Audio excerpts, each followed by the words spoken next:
காரைக்குடியில் சொத்து தகராறில் தனது சகோதரன் குடும்பத்தினரை வீட்டிற்குள் வைத்து திருவாரூர் மாவட்ட துணை ஆட்சியர் பூட்டியதாக போலீசார் விசாரணை நடத்தி வருகின்றனர்.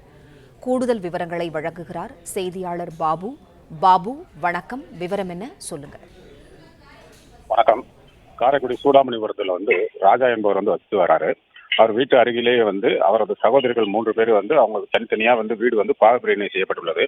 இதுல திருவாரூர்ல ஆயத்தீர்வையில உதவி ஆட்சியராக பணிபுரியவர் கண்மணி. அதே போல் திருச்சியில டிஆர்ஓ இருக்காங்க வளர்மதி என்றவங்க. மற்றொரு தங்கை சென்னையில இருக்காங்க. இவர்களுக்கு தனித்தனியாக வீடுகள் பிரித்து கொடுக்குற நிலையில அவங்க ராஜாவோட வீட்டுக்கு பின்பக்கத்துல ஒரு ஓட்டு வீடு இந்த கண்மணி என்பவர்களுக்கு பாகப்பிரிவினையாக கொடுக்கப்பட்டதாக தெரிய வருகிறது.